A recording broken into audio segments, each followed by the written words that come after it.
as a law-abiding citizen and a mass leader, Mr. Anil Deshmukh had willingly, voluntarily appeared before the Enforcement Directorate yesterday. High court ने उनको permission दी थी कि वो अपने वकील के साथ पेश हो सकते हैं। वो अपने वकील के साथ कल पेश हुए। सुबह 11 बजे के करीब वो वहाँ पहुँचे और रात को 12:30 बजे तक उनके साथ जो भी सवाल जवाब हुए उन्होंने जवाब दिए और 12:30 बजे उनको अरेस्ट कर लिया गया। अनिल देशमुख जी कभी भी कोर्ट में हमेशा कहते आए हैं कि मैं वॉलंटरीली कोऑपरेट करना चाहता हूं।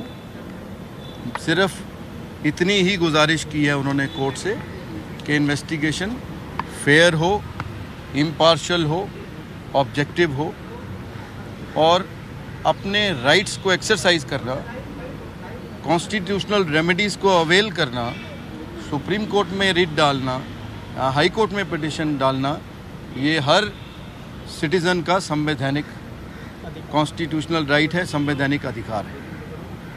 उनकी रिट पिटिशन आज भी सुप्रीम कोर्ट में पेंडिंग है और उसकी सुनवाई अब आगे 10 तारीख को एक बैच ऑफ मैटर्स के साथ नियत है। आप लोगों ने बताया कि उनको आरोपी भी नहीं बनाया था, पहले आरोपी नहीं थे, तो अचानक कैसे? जब उनका केस सुप्रीम कोर्ट में चला तो सुप्रीम कोर्ट ने उनकी रिट को दाखिल किया और बोला कि जहां तक वैलिडिटी ऑफ कॉन्स्टिट्यूशनल प्रोविजंस का सवाल है, ये रिट सुप्रीम कोर्ट में चलेगी और बाकी के रिलीफ के लिए, ख़ास करके इंटरिम रिलीफ के लिए, वो अपनी और जो रेमेडीज़ हैं CRPC के तहत वो अवेल कर सकते हैं, चाहे वो क्वॉशिंग हो।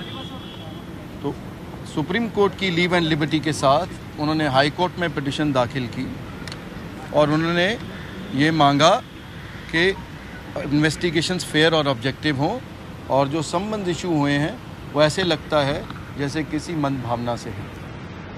हाई कोर्ट ने सरकार का स्टैंड नोट किया, एनफोर्समेंट डायरेक्टरेट का स्टैंड नोट किया कि हम अभी तक हमने देशमुख साहब को एक्यूज़ नहीं बनाया है और उनको सिर्फ सस्पेक्ट रखा है।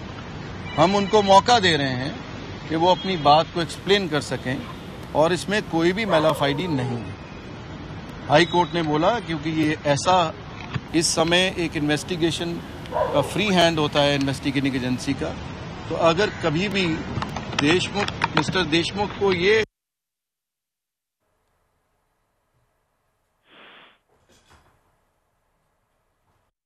नहीं, हाई कोर्ट ने बोला क्योंकि ये ऐसा इस समय एक इन्वेस्टिगेशन का फ्री हैंड होता है इन्वेस्टिगेटिंग एजेंसी का, तो अगर कभी भी मिस्टर देशमुख को ये एडवाइस किया जाता है कि कोई अप्रीहेंशन ऑफ अरेस्ट है तो वो अपनी एंटिसिपेटरी बेल भी दाखिल कर सकते हैं।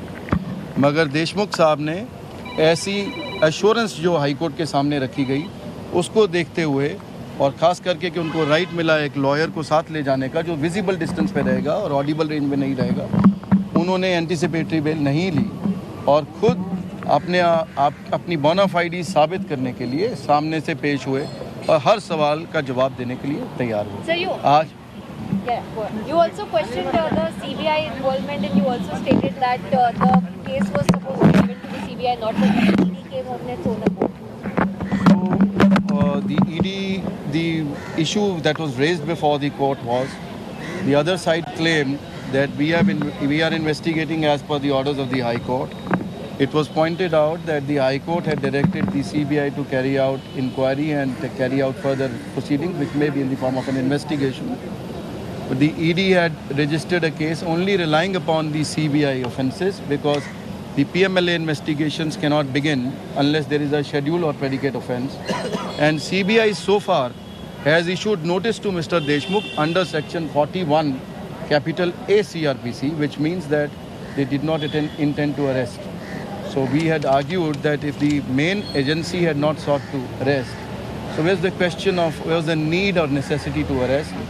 Today they had sought remand, we had objected to it. The court has remanded Mr. Deshmukh to the custody of the Enforcement Directorate till the 6th of November. and Mr. Deshmukh will fully cooperate. And for the rest of the issues that may arise after today's proceedings or the next proceedings, appropriate legal recourse will be taken in due course. Mr. Deshmukh is as I said, a law-abiding citizen. He respects the rule of law to the fullest. He will render all due cooperation and assistance and will never shy away from calling a spade a spade. Thank you.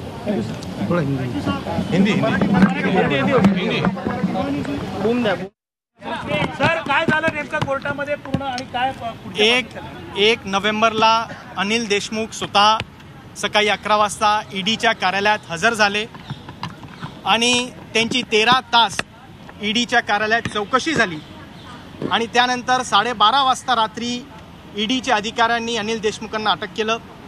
आज अनिल देशमुखांना माननीय सत्र न्यायालयात हजर करण्यात आलं आणि ईडीने 14 दिवसांची ईडीची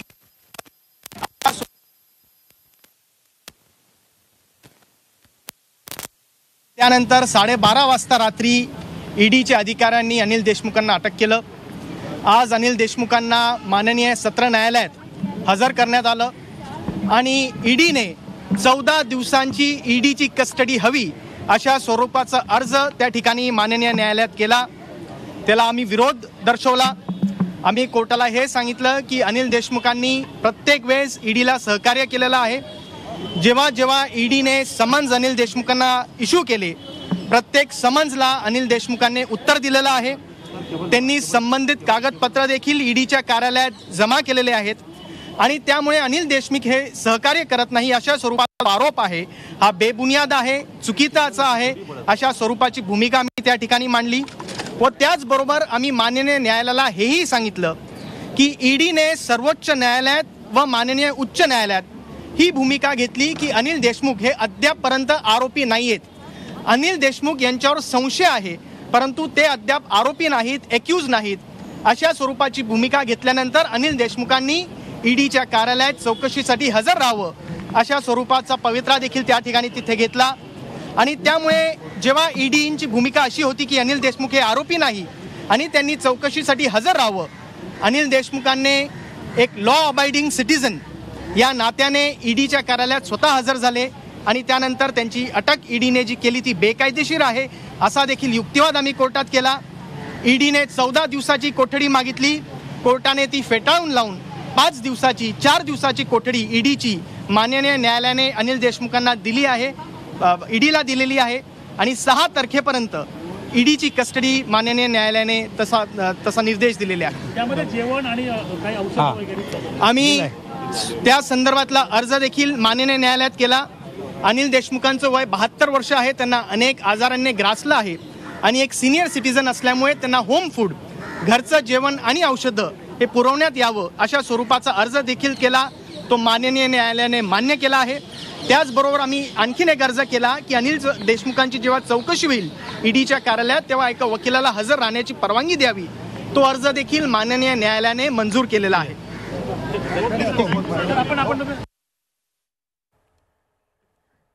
तेव्हा अनिल देशमुखांच्या वकिलांनी बाहेर येऊन सगळी माहिती दिलेली आहे. ईडीने 14 दिवसांची कोठडी मागितली.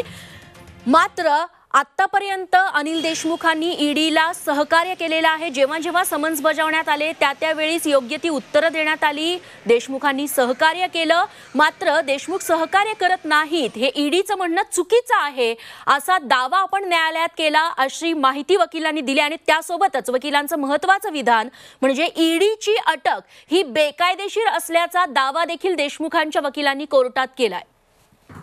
कोरोनाने वाट लावली, पोटा पाण्याचा प्रश्न सुद्धा तयार झालाय. दिवाळखोर व्हायची वेळ झाली. धंद्यांना पूर्ण नुकसान झालेलं आहे. तुमच्या जवळच्या दुकानदाराकडूनच वस्तू खरेदी करा आणि कोरोनाने उद्ध्वस्त झालेल्यांना मदतीचा हात द्या. संकल्प दिवाळीचा, संकल्प झी 24 तासचा.